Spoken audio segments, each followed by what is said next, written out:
There's a strange newspaper that's only delivered at midnight. Part 7. It was Thursday at noon. Stephanie, the removal doctor, and I sat at the booth of a fast food restaurant. It was like a bad joke. The duplicated girl, the mad doctor, and the lunatic reading magical newspapers. I was wearing sunglasses, the fluorescent lights in the building were making my migraine spike unbearably. Stephanie and I had ordered, but the removal doctor hadn't. As a matter of fact, in the time we'd been together, I'd never seen him eat anything, or ask for any food. "Aren't you gonna eat something?" I asked, my treat. He shook his head. "No need." Removed it. For some reason, hearing him say that made me less hungry. I didn't want to ask him about why he hadn't asked to drink any water, or why he hadn't used the bathroom during our pit stop either. "So do you have any idea why your creation allowed itself to be eaten like that?" Stephanie asked. There was that impatience in her voice again. It was like she needed answers, but the world was too slow to give them to her when she wanted them most. The world was always catching up to her in every way. It took the removal doctor a while to answer. He seemed to be thinking about Stephanie's question thoroughly. Finally, he shook his head. "It must have wanted that to happen." "Why? You said it was perfect, right? That's the only thing a perfect being does? Want to die?" "Your parents tried to make you perfect," the doctor said, "and many versions of you wanted to die too." Stephanie was gritting her teeth. I could almost hear them cracking from where I was sitting. I decided to jump in and change the subject. "If we find the town with the hunger, could you remove it from everyone there?" I asked. The doctor nodded. "If someone afflicted with it volunteered." "Volunteered?" Stephanie asked. "You can't just take it? Like you take whatever you want?" "It's a delicate process," the doctor said. "Someone volunteering one of their attributes for me to take is part of how it works." "Do you know why the events in the article happened? It was as if eating the being broke reality or something." "I believe that this hunger is a special quality, like what I have. I can take a quality and hold it, then put it into something else. I think they can eat so purely, so completely, that they can consume a set of qualities and take it into themselves. In essence, they become what they eat. I only made one version of my creation for a reason. More than one might cause things to get noticed. So all we have to do is stop them from eating the perfect being. Somehow," I said. Somehow, just talking about this had made my headache double in intensity. "We have to find the right town first," Stephanie said. I nodded. "It's been 12 hours since the hunger became real. We don't have much time before things go wrong, but we won't know what town the perfect being will appear over until tomorrow at midnight," Stephanie said. I frowned. "I guess we should pick a town, find a motel there, and wait till tomorrow." Our method for choosing a town turned out to be pretty simple. There was a stand filled with maps at the entrance of the restaurant. Stephanie picked one, opened it, and stabbed her finger down over the first town she saw. "I'm driving," she declared suddenly. "Do you even?" I began stammering, but she cut me off. "If you were about to ask if I know how to drive." "Duh. If you were about to ask if I have a driver's license." "Nope. But look at you, you're pale, you're wearing sunglasses and flinching at the littlest light." I gave in. She was right. My migraine seemed to be getting worse with every passing hour. I was looking forward to lying back in the passenger seat with my eyes closed. We climbed into my shitty car, with Stephanie in the driver's seat, and off we went. "So," I asked, my eyes closed, "are you even a real doctor?" The removal doctor didn't respond.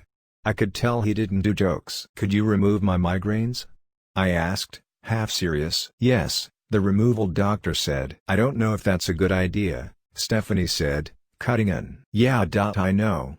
It's tempting though," I said. We settled into a shitty roadside motel by nightfall. Stephanie and I had decided, the night before, that we wouldn't leave the doctor alone. So we took turns going to the bathroom or leaving to get food, while the other person sat with him. Being alone with him was unnerving. I couldn't stand the way he looked at me, the way he looked at everything. Like he was studying it, measuring it, evaluating how valuable it was. I was relieved when Stephanie returned with dinner. More fast food. Jesus, I was going to gain 20 pounds by the time this was all over. "Why chemistry?" I asked Stephanie, taking a bite of a taco. "I want a double major in bio and chem." I don't know if the others did the same, but, judging how we're all fucking alike, I bet they did. As for why, it's stupid.